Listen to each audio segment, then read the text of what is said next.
আমি ভিন্ন কোনো কাজের দায়িত্বপ্রাপ্ত হইনি। যে কাজটি আমি আগে করতাম সেই কাজটিরই দায়িত্ব আমাকে দেয়া হয়েছে। আমার হয়তো অবস্থানটা বদলেছে দায়িত্বের দিক থেকে, কিন্তু কোনো বিষয়ে আমার অবস্থা বদলানোর কোনো কারণ নেই। পরিবেশ মন্ত্রণালয় এবং পরিবেশ মন্ত্রণালয়ের অধীনে পরিবেশ, বন ও জলবায়ু বিষয়ক মন্ত্রণালয়ের অধীনে যতগুলো বিভাগ আছে তারা যেন পরিবেশ ন্যায় বিচারটাকে তাদের দর্শন হিসাবে গ্রহণ করে এবং সেভাবে তাদের কর্মপরিকল্পনাকে সাজায়, সেটা এই অবস্থানে থেকে আমি চেষ্টা করব যতটুকু সম্ভব আপনাদেরকে সকলকে সাথে নিয়ে একটা নেতৃত্ব দিতে। আমরা অনুভব করি যে প্রথাগতভাবে যেভাবে প্রশাসন চলছে তার কিছু মূল্য আছে।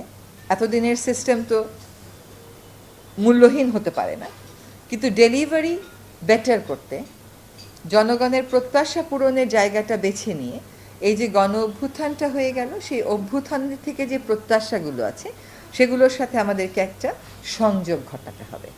সেই সংযোগটা আমরা কিভাবে ঘটাবো এটা নিয়ে আমরা কথা বলবো। আমরা কিছু কাজ অগ্রাধিকার ধরে নিয়ে অগ্রাধিকারের একটা তালিকা এই মন্ত্রণালয়ের প্রস্তুত করা আছে, সেখানে কিছুটা হয়তো সংযোজন বিয়োজন হবে।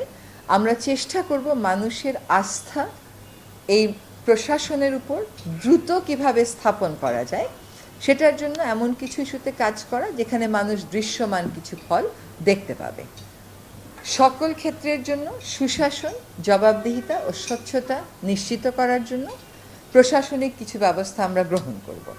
পরিবেশ অধিদপ্তর কি সিদ্ধান্ত নেয়, পরিবেশ মন্ত্রণালয় কি সিদ্ধান্ত নেয়, এর বিভাগগুলো কি সিদ্ধান্ত নেয়, সেগুলো জনগণের কাছে প্রথম থেকেই আমরা তুলে ধরব।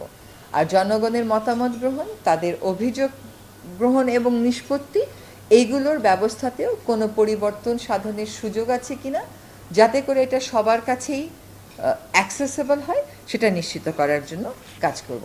আমি কিন্তু গণমাধ্যমের পূর্ণ সহযোগিতা চাচ্ছি আমাদের এই কাজে।